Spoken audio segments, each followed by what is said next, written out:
Hello everyone, and welcome back down to the Crossroads here with a spooky season Halloween deck tech.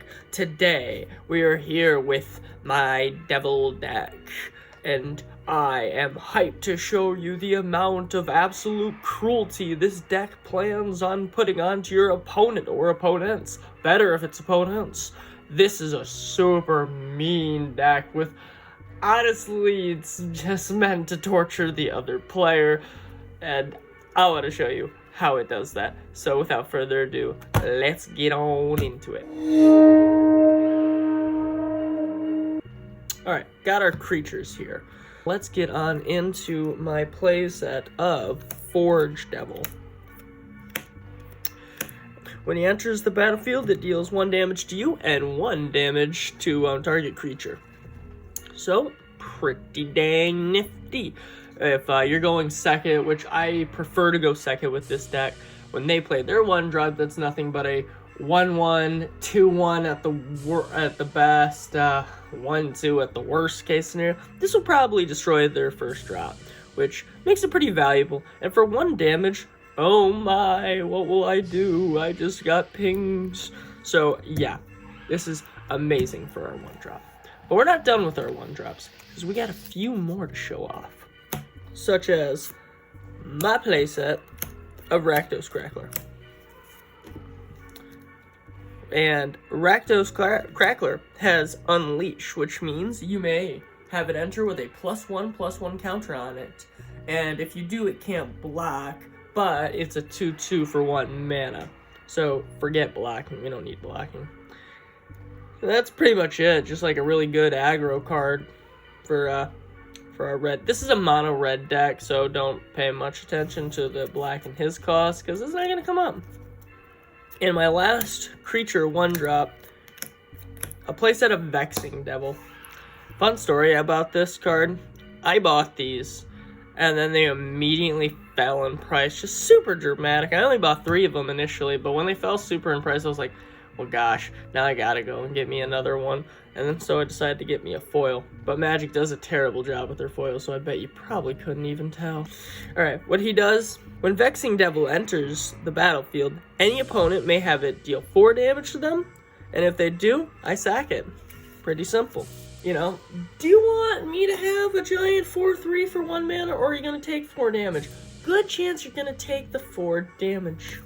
Well, at least that's where my money's at. Now for my only 2-drop in the entire deck, Tybalt's Rager. Fantastic card. When it dies, it deals 1 damage to any target, and it gets a power where you can pay 2 mana, and it gets +2 till end of turn.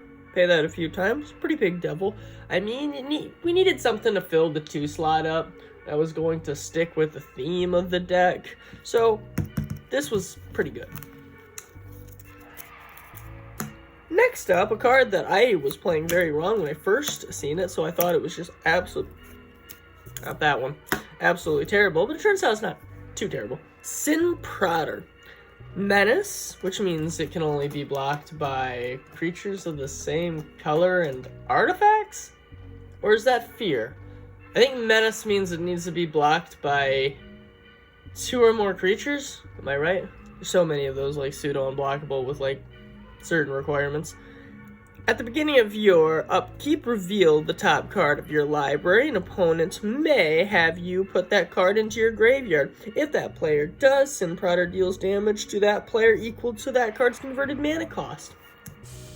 Now, we were playing this pretty wrong when we first started using it. I thought it skipped your draw phase. I don't know why I did that. I don't know what made me think that. I've been playing this game long enough to know the upkeep comes before draw. But for the longest time, we're like, well, that just means that you won't ever get land, because I'm just going to keep screwing your land as the opponent. But no, you still get a draw phase.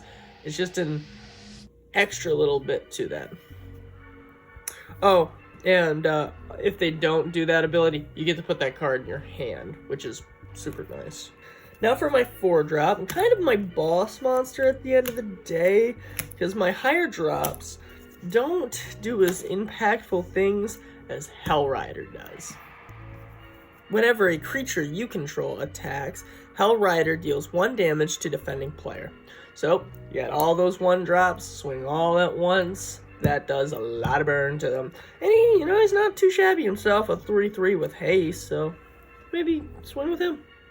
I wish he had flying. It already kind of looks like he's like, I don't know, maybe he's just riding a cat. I thought he was riding some sort of like flying creature, but he's riding like a demon cat thing. Alright, next up, I have a penny in the shot, apparently. My Charm Breaker Devil. At the beginning of the upkeep, return an instant or sorcery card at random from your graveyard to your hand. Whenever you cast an instant or sorcery, this gets +4 until end of turn, which is fantastic. 8 power creature. Unfortunately, though, that 6 mana cost does kind of break the charm deal. Yeah, kind of puts a real weight on this, but when you get it, if you get it, oh my goodness, it's so fantastic. I have Flare of the Earthbound. I keep messing up with the new playmat, guys. I'm sorry. I'm not used to, I'm used to setting all the cards on Ra's face, because that's the center of my playmat. But I'm like, what exactly is the center focal point here? I mean, I made it. I should know, right? There's no focal point. Maybe the moon. Undying. Whenever this creature or another creature enters the battlefield from the graveyard, that player deals damage equal to its power to target creature or player. Which is pretty good. And he has Undying, so he's going to get his own ability off. And, yeah, he's a 6-drop, which is, once again, pretty tough. But when it comes to Devils, there's not, a lot of really good small drops, except, 1-drops. There's 1-drops, and there's 6-drops. And you're like, where do I fill out the middle with? And they're like, well, you got Hell Rider. And it's like, how do I get to him filling out that? And it's like, you'll figure it out. Well, guys, that's all the creatures I have for you. So let's get on into the spells.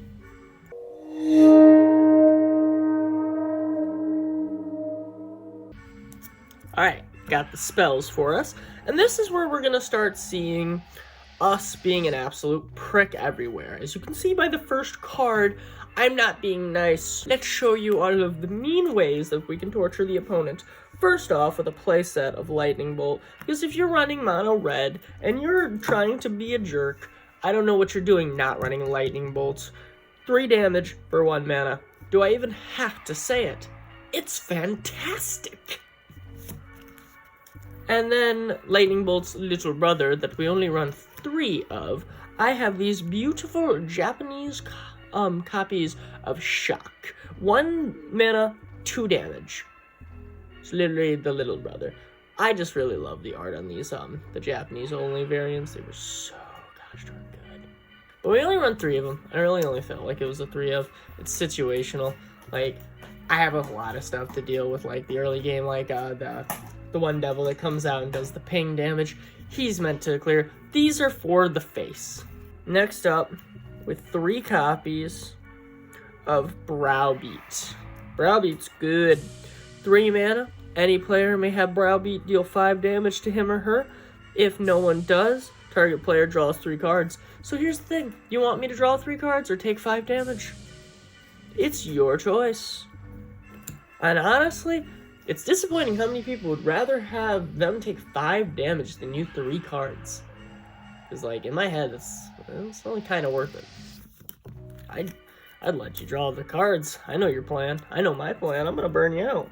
You should really let me just do my shtick.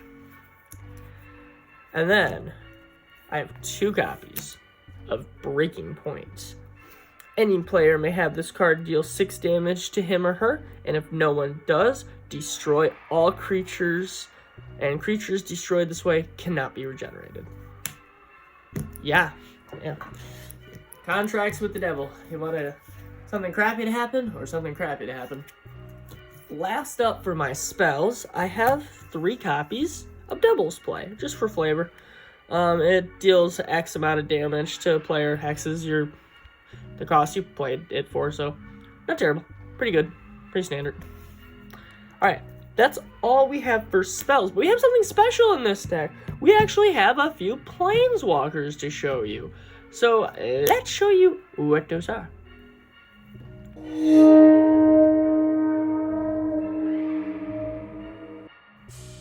Alright, here with my planeswalkers. Start off with my one copy of Tybalt's. Tybalt, not the... I don't remember what this Tybalt's called. I have the Japanese one because it's beautiful. But what it does is, -2, I can make a 1/1 devil creature token. And when it dies, it deals 1 damage to the target creature or player. Or I think it's just any target. And players cannot gain life. That's the big thing. This shuts down any life gain. And then lastly, we have Zoriel. I'm hurting the D&D community right now. Zariel, Archdruid of Arnos. Creatures you control get +1 until end and haste until end of turn with their first loyalty ability. For 0, create a 1/1 red devil creature token with when this creature dies, it deals 1 damage to any target. And for 6, you get an emblem with, at the end of your first combat phase on your turn, untap target creature you control. After this phase, there is an additional combat phase.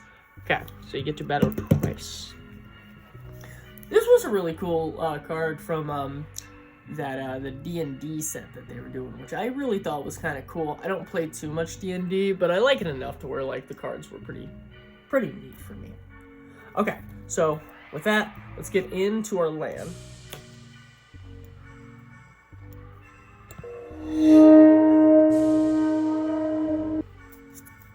Okay, you guys know when I can with land, I try to just keep it as generic as possible. Especially with these monocolored decks, there's nothing that's going to really give you too much of an advantage in my head, so we're just using 22 basic lands. That's it. Nothing special. I can lay them all out on the table for you if you want.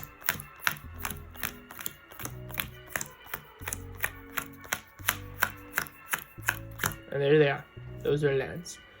Alright, well, we practically already did it, but I think there's only one last thing to do, guys.